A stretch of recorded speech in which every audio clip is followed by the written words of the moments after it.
ప్రభునందు ప్రియమైన దేవుని వారలారా, దేవుడు మనకిచ్చిన గొప్ప సమయాన్ని బట్టి పరలోకమందున్న నన్ను ప్రేమించిన నా పరమ తండ్రి అయిన దేవుడు ఈ ఉదయకాల సమయంలో పరిశుద్ధాత్మ దేవుని ప్రేరేపణ బట్టి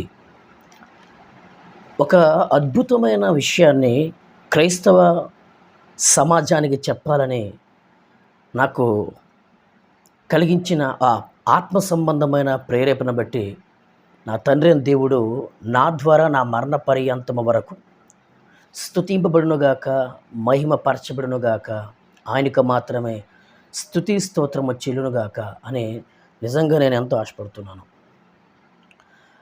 మరి ఏంటి ఆ విషయం ఏంటి అని ఆలోచిస్తే ప్రియులారా, ఎఫెసీయులకు రాసిన పత్రిక 4వ అధ్యాయము వచనము 1-2 వచనం జాగ్రత్తగా పరిశీలన చేద్దాం. ఎఫెసీయులకు రాసిన పత్రిక 4వ అధ్యాయము వచనము 1-2. ప్లీజ్ దయతో తిలకించవలసిందిగా నేను చెబుతాను. దయతో మీరు తిలకించవలసిందిగా నేను మనవి చేస్తున్నాను. కాబట్టి మీరు ఇంతకీ మీరు అనే ఆ పదానికి అర్థం ఏంటి అసలు? మీరు అంటే ఎవరు అసలు? ఎఫెసు పట్టణంలో ఉన్న దేవుని సంఘముగా పిలువబడుతున్న క్రైస్తవ్యానికి లేదా క్రైస్తవులతో పౌలు గారు మాట్లాడుతున్న మాట. కాబట్టి దేవుని సంఘముగా ఉన్న మీరు సమాధానమనుబంధము చేత, ఏ బంధం? సమాధానమనుబంధము చేత. ప్రభువునందు ప్రియమైన దేవుని వారలారా, ఈ విశ్వ ప్రపంచములో ఈ ఆరిన నేల మీద దేవుని ఆత్మ కలిగిన మనుష్యులుగా జన్మించిన కొన్ని కోటాను కోట్ల మనుష్యులకు లేదా మనుష్యులలో కొన్ని వందల బంధత్వాలు ఉన్నాయి, కొన్ని బంధాలు ఉన్నాయి ప్రియులారా. శరీర సంబంధమైన బంధాలు ఉన్నాయి, నెక్స్ట్ స్నేహ బంధాలు ఉన్నాయి, కుటుంబపరమైన బంధాలు ఉన్నాయి, రక్త బంధాలు కూడా ఉన్నాయి. అలాగే ఆత్మ సంబంధమైన దైవ సంబంధమైన బంధాలు కూడా మనకు ఉన్నాయి. ఎగ్జాంపుల్, భార్యాభర్తల మధ్య బంధము, అన్నదమ్ముల మధ్య బంధాలు, అక్క చెల్లుల మధ్య బంధాలు, స్నేహితుల మధ్య బంధాలు, ఆప్తుల మధ్య బంధాలు, అలాగే సేవకుల మధ్య కూడా బంధాలు ఉన్నాయి ప్రియులారా. విశ్వాసుల మధ్య బంధాలు ఉన్నాయి. క్రైస్తవ సహోదరుల మధ్య బంధాలు ఉన్నాయి. శరీర సంబంధమైన బంధాలు ఎంత విలువ ఉన్నాయో, శరీర సంబంధమైన బంధాలకు ఎంత ప్రాధాన్యత ఇస్తుందో సమాజం, శరీర సంబంధమైన బంధాలను ఎలా ఒక ఉన్నత స్థాయిలో ఎక్కించిందో ఈ సమాజం, అలాగే ఆత్మ సంబంధమైన బంధాలు కూడా ఉన్నాయి ప్రియులారా. మరి శరీర సంబంధమైన బంధాలు అది రక్తబంధం, అనుబంధం. ఎవరు ఎన్నాడు కదిలించలేని బంధాలు, విడదీయలేని బంధాలు, అనుబంధాలు. ఆ బంధాలకు చాలా బలం ఎక్కువ ప్రియులారా. ఆ బంధాలను విడదీయడానికి ఎంతమంది ప్రయత్నం చేసినా కూడా ఎవరూ కూడా విడదీయలేని సంబంధాలు అవన్నీ. ఉదాహరణ, భార్యాభర్తల మధ్య బంధం. ఆ బంధం చాలా బలముగా ఉంటుంది ప్రియులారా. అలాగే మీకు చెప్పాను కదా ఉదాహరణ, స్నేహితుల మధ్య బంధాలు. ఎంతమంది విడదీయాలన్న బంధం దూరం అవ్వదు. ఎందుకంటే ఆ స్నేహితుల మధ్య ఉన్న బంధము చాలా స్ట్రాంగ్గా ఉంటుంది, చాలా స్ట్రాంగ్. విడదీయలేరు ఎవరు. అంటే ఇరువురి మధ్య బంధం అంత బలపడి ఉంది. కుటుంబాల మధ్య బంధాలు, అవునా, ఆప్తుల మధ్య బంధాలు. జాగ్రత్తగా ఉందాం ప్రియులారా. విశ్వ ప్రపంచానికి, విశ్వ సమాజానికి, క్రైస్తవ ప్రేక్షకులకు, క్రైస్తవ భక్తులకు, భక్తాగ్రేసులకు ఇది ఎంతో భరోసిస్తున్న బంధం ఇది. మరి భౌతిక సంబంధమైన, శరీర సంబంధమైన బంధాలే ఎంత బలముగా, దృఢముగా, నిశ్చయముగా, ఖచ్చితముగా ఉంటున్నప్పుడు ఇక్కడ పౌలు ఎఫెసీ పట్టణములో ఉన్న దేవుని సంఘం అనగా మన ప్రభువైన క్రీస్తు సంఘము, మన ప్రభువైన క్రీస్తు సంఘానికి ఆయన ఉద్దేశించి మాట్లాడుతున్న బంగారపు మాట ప్రభువునందు ప్రియమైన దేవుని వారలారా. కాబట్టి సమాధానమును బంధము చేత, ఇంతవరకు ఏమి నేర్చుకున్నాం తెలుసా? పరిచయ భాగముగా అది శరీర సంబంధమైన బంధము, భౌతిక సంబంధమైన బంధము. నిజంగా ఆలోచించండి. ఒక కన్న తల్లి కన్న ప్రేగు నుండి బయటపడిన బంధము. మరి ఇప్పుడు మనం చదువుకున్న ఈ బంగారపు బంధము మామూలు బంధం అయితే కాదు.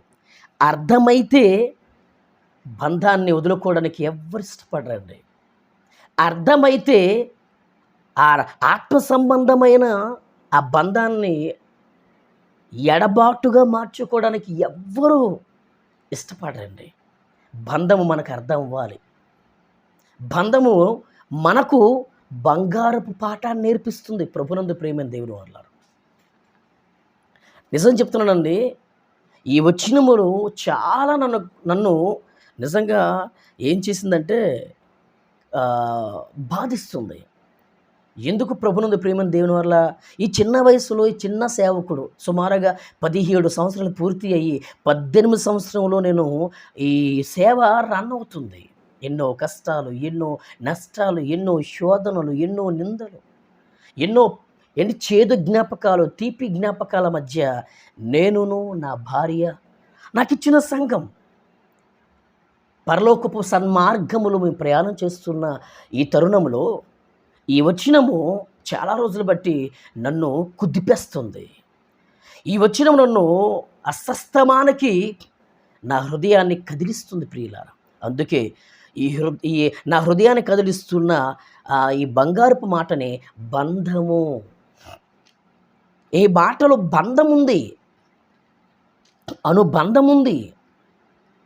ఇంతవరకు శరీర సంబంధమైన బంధం ఎంత ప్రాధాన్యత ఇచ్చారండి. శరీర సంబంధమైన బంధాల్లో ఎంత ప్రేమ, ఆప్యాయత, అభిమానము, అనురాగము, ఇంకో విషయం చెప్పమంటారా, త్యాగాలు కూడా ఉన్నాయి ప్రియులారా. నిజమేనండి, త్యాగాలు ఉన్నాయి. ఇంకా చెప్పమంటారా త్యాగాలతో పాటు దాతృత్వమైన మనస్సు కూడా ఉంది. అంటే భౌతిక సంబంధమైన బంధాలకు నిజంగా ఇంత వాల్యూ అయితే, శరీర సంబంధమైన బంధాలకు ఇంత ప్రేమ ఉంటే, మరి పౌలు గారు, ప్రభునందు ప్రియమైన దేవుని వారలారా, పౌలు గారు ఎఫెసీ పట్టణములో ఉన్న సంఘానికి అంటున్నాడు, కాబట్టి మీరు, సంఘముగా ఉన్న మీరు, క్రైస్తవులు ఉన్న మీరు, సమాధానమను బంధము అన్నాడు. ఇంతవరకు శరీర సంబంధమైన బంధంను గురించిన విషయాలు మన పరిచయ భాగముగా మనం మాట్లాడుకున్నాం. ఇప్పుడు ఒక అద్భుతమైన బంధము మన ముందర నా తండ్రి పెట్టాడండి. ఏ బంధం తెలుసా? ఈ వచనాన్ని సేవకులే కావచ్చు, ఈ యొక్క విలువైన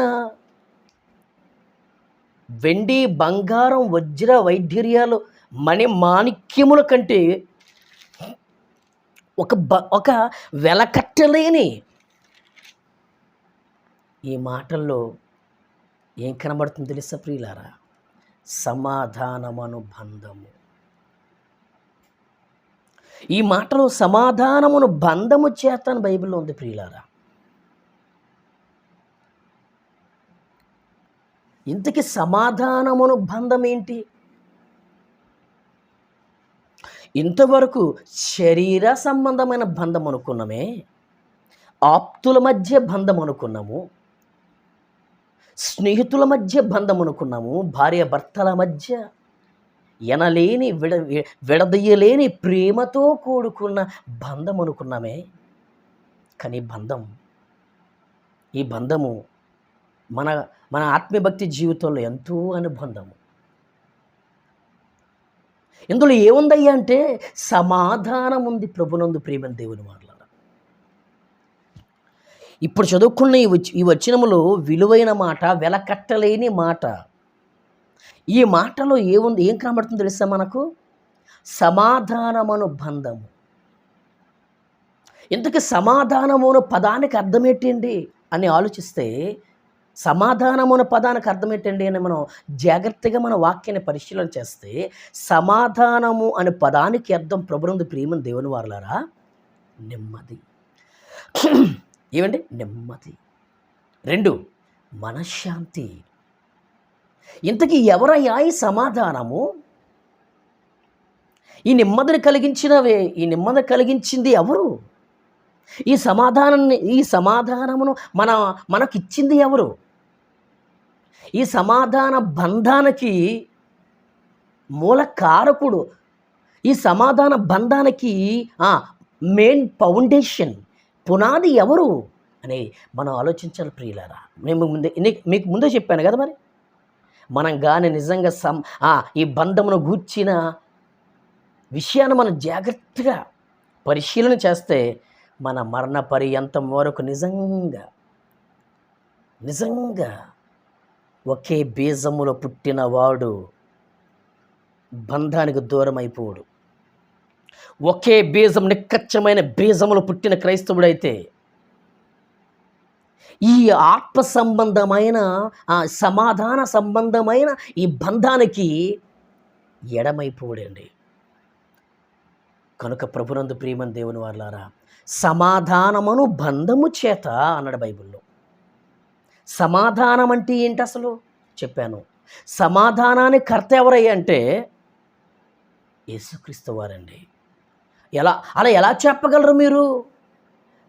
మాకు అసలే పరిశీలన మాకు ఎక్కువ, పరిశోధన మాకు ఎక్కువ, సత్యములో బాగా మునిగిపోయాము. అందుకేనండి ప్రభునందు ప్రేమ దేవుని వారలారా, సత్యములో మునిగిపోయారు కనుకనే మీకు సమాధానమున బంధము మీకు అర్థం అవ్వలేదు. నిజంగా సమాధానమున బంధం అర్థమైతే నిజంగా చచ్చినంత వరకు ఆ పట్టు విడవరండి, ఆ ప్రేమను విడవరండి, ఆ సమాధాన బంధాన్ని ఎడబాయరండి, ఎడబాటు అయిపోవరండి. అర్థం అవ్వలేదు ప్రభునందు ప్రేమ దేవుని వారలారా, నా అన్నల్లారా, నా అక్కల్లారా, నా చెల్లుల్లారా, నా తమ్ముళ్ళారా, నాకంటే పెద్ద సేవ చేస్తున్న సేవకులారా, నాకంటే చిన్న సేవ చేస్తున్న నా సేవకులకు ఈ వాక్యము అంకితం చేస్తూ నేను ముందుకు వెళ్తున్నాను. సమాధానమును బంధము మర్చిపోకండి ప్రియులారా. వాక్యాన్ని, జ్ఞానాన్ని ఏదో పైన చదివేస్తే మనకు అర్థమవ్వదు. మన ప్రేమలు కూడా పై ప్రేమలే, మన బంధాలు కూడా పై బంధాలే. నిజమేనండి. అందుకే ఈరోజు అవకాశవాదులుగా మారిపోయాడు క్రైస్తవుడు. ఒక తోటి వ్యక్తి అవసరం తీర్చుకున్న తర్వాత మరి ఇంకా ఆ వ్యక్తి మాకు అవసరం లేదు అన్నట్టుగా ప్రవర్తిస్తున్నాడు. ఏమిటి ఆలోచించండి. ఆపదలు ఉన్న సహోదరులను, కష్టాల్లో ఉన్న సహోదరులను, ఇబ్బందుల్లో ఉన్న సహోదరులను ప్రభునందు ప్రేమ దేవుని వారలారా ఈరోజు ఎవరు పట్టించుకోవట్లేదండి. నా సేవ నాదే, నా సంఘము నాదే, నా పాట నాదే, నా వాక్యం నాదే, కలిసి ఉండాలి, కలిసి అపవాదుని ఎదిరించాలి, జయించాలి, బలవంతుని చేతిలో బాణములుగా ఉండాలి అనే ఆలోచన రావటం లేదండి మన క్రైస్తవ్యములో. కనుక సమాధానమున బంధం మనకు అర్థం అవ్వకపోతే మనం చాలా ఇబ్బంది పడాలండి. కనుక ప్రభునందు ప్రియమైన దేవుని వాళ్ళారా, సమాధానమున బంధము ఏంటి అసలు? ఇంతకీ సమాధానం అంటే ఏంటి చెప్పాను. ఆ సమాధానం అంటే యేసుక్రీస్తు అని డైరెక్ట్గా మీకు చెప్పడం. ఒకవేళ మీకు ఇబ్బందిగా ఉందేమో, అయితే వాక్యాన్ని పరిశీలన చేద్దాం. యెషయా గ్రంథము 9వ అధ్యాయము వచనము 6 ప్రకారము, ఏలయనగా మనకు శిశువు పుట్టెను, మనకు కుమారుడు అనుగ్రహింపబడెను, ఆయన భుజముల మీద రాజ్యభారం ఉండెను, ఆశ్చర్యకరుడు, ఆలోచనకర్త, బలవంతుడైన దేవుడు, నిత్యుడగు తండ్రి, సమాధానమునకు అధిపతి. అదండి, అంటే సమాధానానికి ఆయన అధిపతి. సమాధానం ఇవ్వడానికి ఈ లోకానికి వచ్చిన మహాజ్ఞాని, విశ్వవిజ్ఞాన సార్వభౌముడు నా ప్రభువైన యేసుక్రీస్తు వారు. ఈ వచనములో సమాధానమునకు అధిపతి యేసుక్రీస్తు కాదన్నవాడు ఎవరైనా ఉంటే నాతో మాట్లాడవచ్చు. మరలా చెప్తున్నాను మీకు, సమాధానమునకు అధిపతి యేసుక్రీస్తు కాదు అనేవారు ఒకవేళ భక్తాగ్రేసులు ఉంటే ఏలియాను ఢీ కొట్టచ్చు. నాతో మాట్లాడొచ్చండి. ప్రేమపూర్వకంగా మాట్లాడిన దేవునికి మహిమ, లేదా ప్రేమ లేకుండా మీకు నచ్చిన శైలిలో, మీకు నచ్చిన స్టైల్లో మాట్లాడిన ఏలియా 24 hours ఏంటి సిద్ధం. ఏదేదో చెప్పాడంటే ఒప్పుకోను.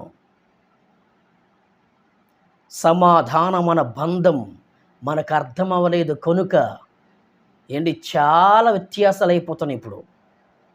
నువ్వు గొప్ప, నేను గొప్ప, నువ్వు జ్ఞానివా, నేను జ్ఞానినా, నువ్వెంత, నేనెంత, నీ స్టేటస్ ఏంటి, నా స్టేటస్ ఏంటి, నీ సంఘం పెద్దదా, నా సంఘం ఏంటి, ఈ రేంజ్కి దిగిపోయింది ఈరోజు క్రైస్తవ్యం.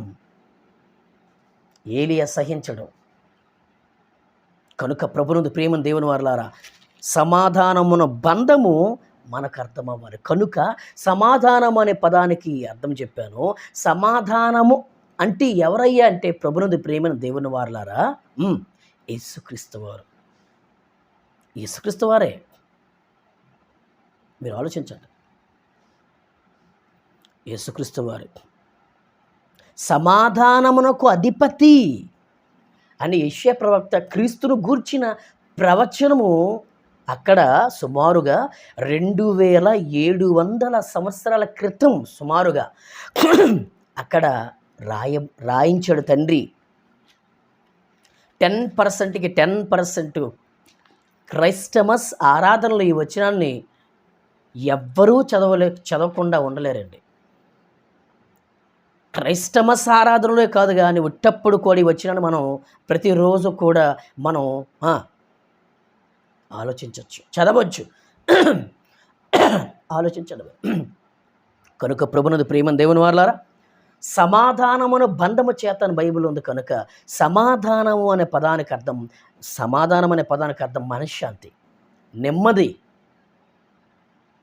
రెండవది సమాధానం ఎవరై అంటే ప్రభువైన యేసుక్రీస్తు వారు. నేను మీకు సమాధానమును అనుగురించి వెలుచున్నాను అంటే శాంతిని అనుగురించి వెలుచున్నాను అంటే ఎందుకు అలాగన్నాడంటే సమాధానానికి పునాది యేసుక్రీస్తు వారు, శాంతికి పునాది యేసుక్రీస్తు వారు, నెమ్మదికి పునాది యేసుక్రీస్తు వారు. భార్య భర్తల మధ్య బంధాన్ని బలపరచడానికి మూలకారకుడు యేసుక్రీస్తు వారు. సమాధాన పరుచువారు ధన్యులు, వారు నిజంగా గొప్పవారు అన్నాడు బైబిల్ దేవుడు.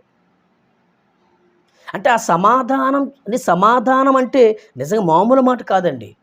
భార్య భర్తల మధ్య సమాధానం, విశ్వాసుల మధ్య సమాధానం, సేవకుల మధ్య సమాధానం, తోటి సహోదరుల మధ్య సమాధానం అవన్నీ ఆ సమాధాన సంబంధమైన బంధాన్ని బలపరచడానికి యేసుక్రీస్తు వారు ఈ లోకములోని కన్య మరియ గర్భములోనికి సశరీరుడుగా జన్మించాడు నా ప్రభు అయిన యేసుక్రీస్తు వారు. మీరు ఆలోచించండి. ఇంతవరకు సమాధానమైన బంధం పరిచయ భాగం మనం విన్నాం ప్రియులారా. రెండో భాగాన్ని కూడా త్వరలోనే మనం కూడా విందాం. దయతో నా కొరకు ప్రార్థన చేయండి. అందరికీ నా యొక్క వందనాలు.